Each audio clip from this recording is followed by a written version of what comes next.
Have they Good analyzed evening, Earth. This is Adam Sturch broadcasting from the Mushroom Ranch in Taos, Mexico, working on an oil painting, tentatively titled Adventures.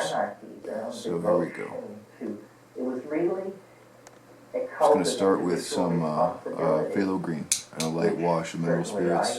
Leave that over that, and then we're just going to play with some figurative line work. Because I don't think it's valid without a sense of individual responsibility. And then it was a cult of this secret knowledge, which was vouchsafed from within.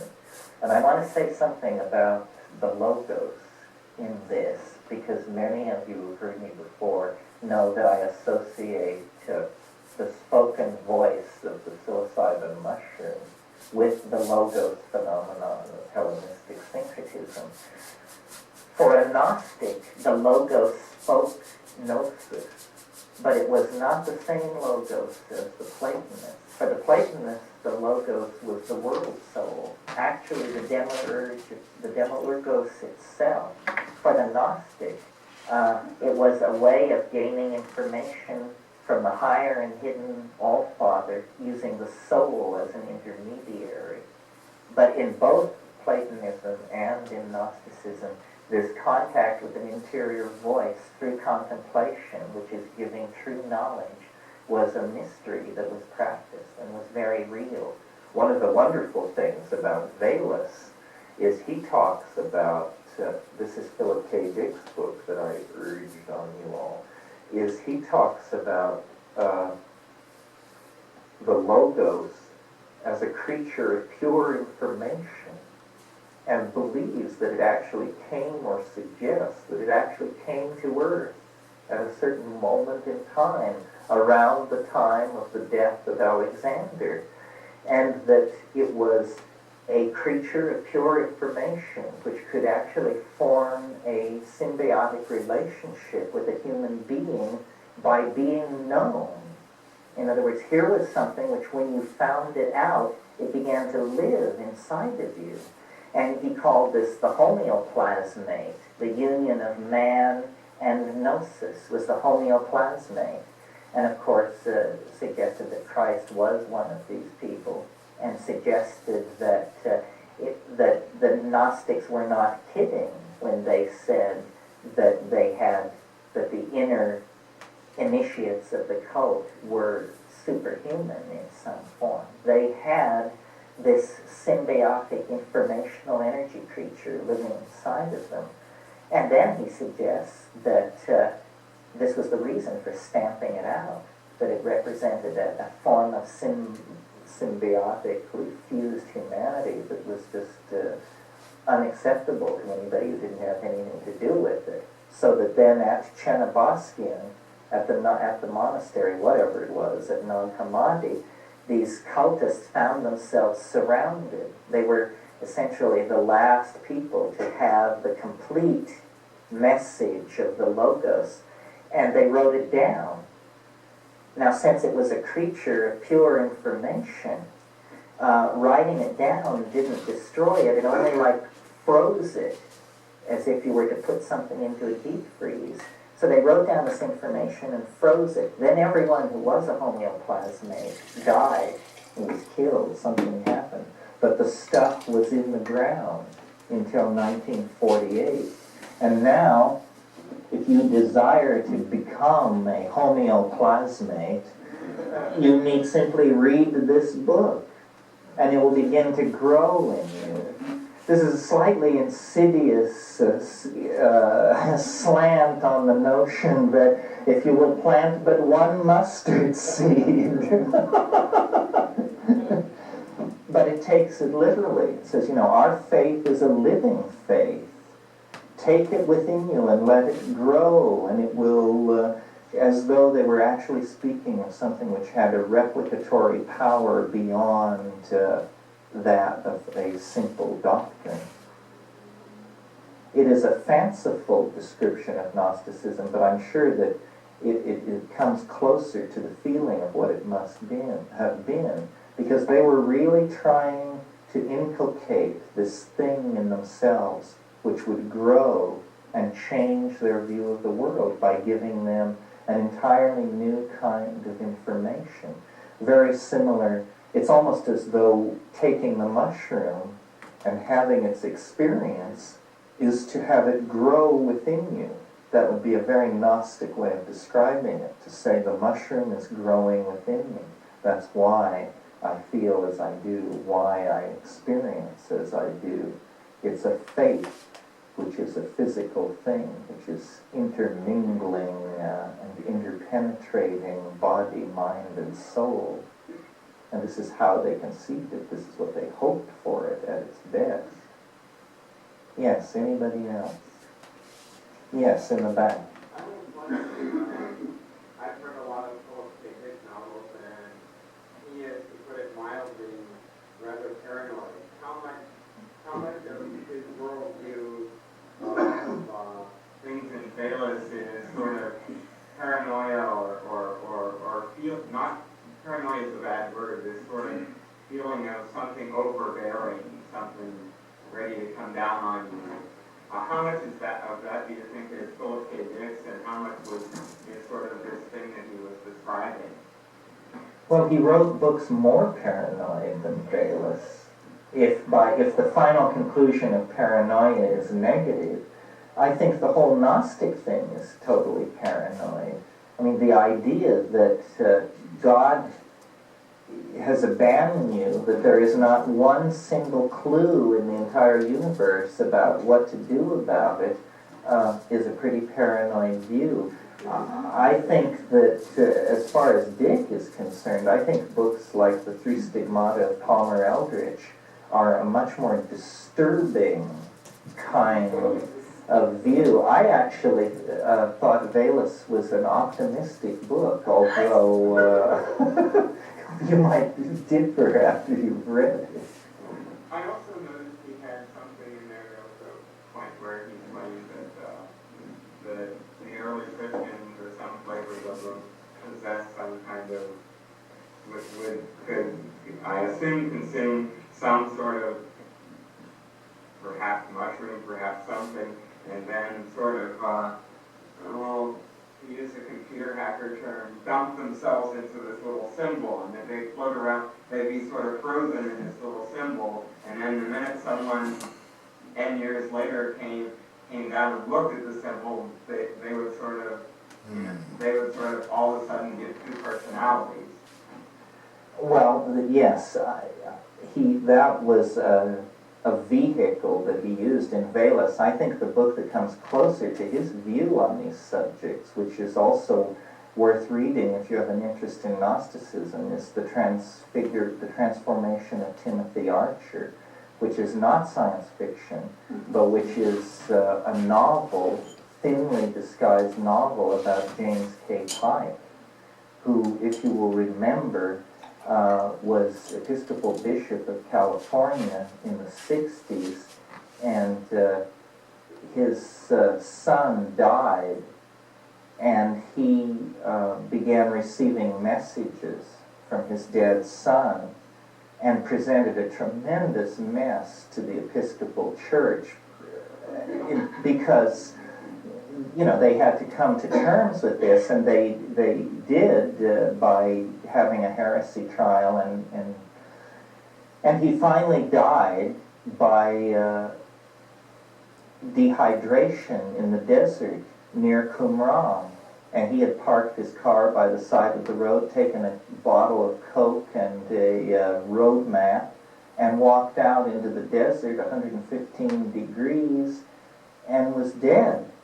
And the book claims that he was close to the people who were unraveling the Nag Hammadi material, and that what was coming out of it was the notion that Christ was the follower, get that, the follower of a person named the Interlocutor, who lived 70 years before Christ, or 35 years before Christ, about whom nothing is known, but that the I am statements, the so-called homiletics of Christ, were actually statements drawn from this earlier source.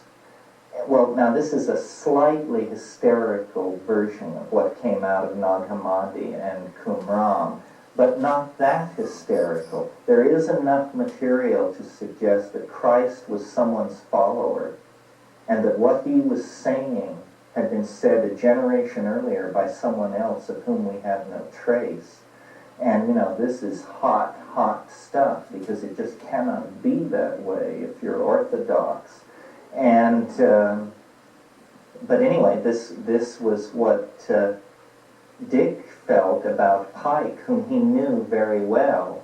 And the Transmigration or Transformation of Timothy Archer is an excellent book to read to see how modern churchmen have dealt with this. It's scandalous that the Nag Hammadi library is not more widely discussed, because it represents the strongest doctrinal challenge to Christianity in its history.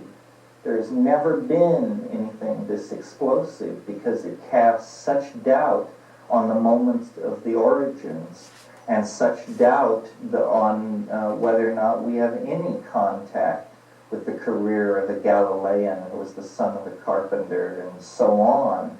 It just seems to explode the entire foundation of Christian hermeneutics. And there's excitement in the schools of theology. They are totally aware of this, but it doesn't seem to have filtered down to the lay level, and perhaps it never will.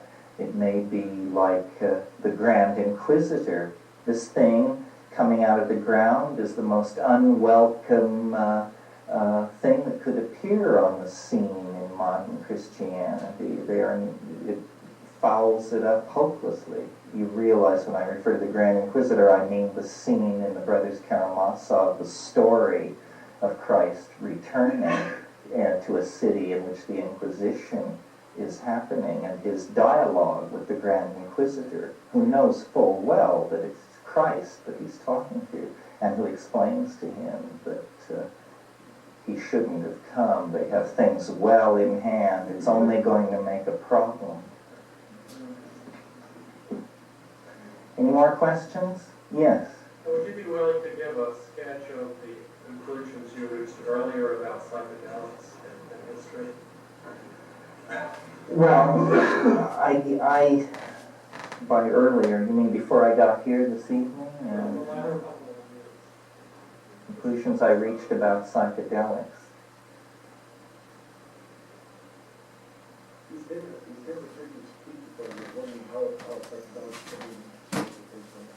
Well, I think that that this experience of true knowledge coming unquestioned from the outside, for modern people, at least for me, is only accessible through psychedelics. The experience of the logos, the experience of a speaking voice, a voice in the head which clarifies reality and directs moral activity.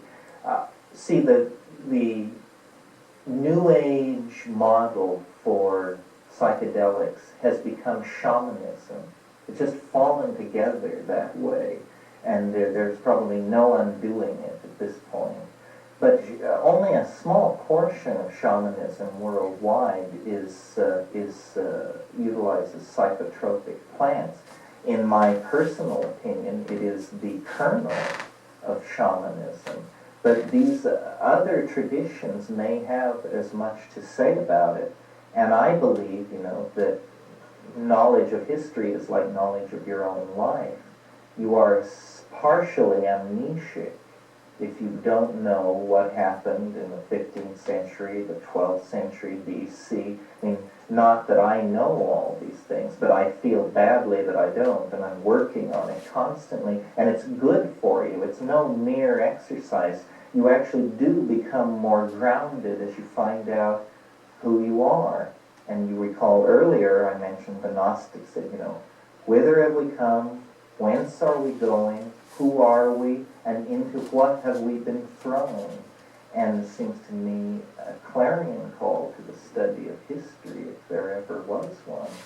So I illuminate the psychedelic experience because I guess I have the Platonic faith that time is the moving image of eternity, And what the psychedelics are doing are standing you in eternity in what Thomas Aquinas called the nunc stans, the standing now outside of time. And outside of time, you see all of history. You know, what is that poem? I saw eternity the other night like a golden ring. Well, what you must see when you see eternity is all history at once. Well, it becomes important then to be able to interpret it, to know what slice of the mandala you are getting. And I don't know if you personally are familiar with psychedelics. If you're not, it must sound like a preposterous thing to say. But if you are, you know that historical movies are not at all uncommon, and that you dial up places and times and styles and motifs, and that it shows them to you. And I think all of these past ideological, as I said before, these noetic artifacts that we dig up and show each other. Here is the Osirian religion. Here are the sayings of Nagarjuna. Here is Marcion and his system. These things are aid us in formulating our own understanding. I think that the great wrong turning of modernity is the abstraction of explanation from experience, so that we have tremendous explanatory engines at our command, Boolean algebra, quantum physics, but they nowhere come tangential to experience, so that they are always like institutional faiths. I mean, who has ever seen a quark? Who has ever seen any of these things? And what we need are maps of the world true to experience. And at first they may seem very quaint because they will be hundreds of years old or drawn from some bizarre religious or cultural tradition. But that is just the patina on the outside. When you knock off all the rough spots, as Hans Jonas did with Gnosticism, you discover Heideggerianism. You discover, that what first appeared very quirky and quaint and removed from our concerns is actually central.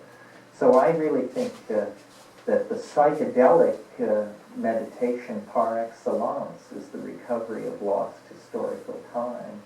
And I think William Blake lined up behind that when he said nothing is lost in eternity. And this is the idea that if nothing is lost, there must be a point to recovering it. Shaman, by the way, do not have history. Isn't this a strange thing? They couldn't possibly follow my prescription because it assumes a literate tradition of record keeping. What they have reference to are the great oral myth cycles that have been handed down All right. to them. Fun. That starts oil painting adventures. Just kind of in our own lives, and it's very hard to know even loose what figurative that means. painting. What it means is we need to begin to have theories of I like the way it's being glowing that are against true to that experience. background brushwork, And and I like her taking gestural psychedelic sort drugs of quasi-cartoonish pushes this sort to of form, crisis level smoking a because cigarette the there. notion of experience becomes so expanded in the presence of psychedelic Alright, drugs. so that That's does why that. Thank you for watching. That's Adam Sturch said broadcasting from the Mushroom Mansion, Taos, New Mexico, physics of starting new oil experience painting is what's adventures. needed. Have a good night, Earth. And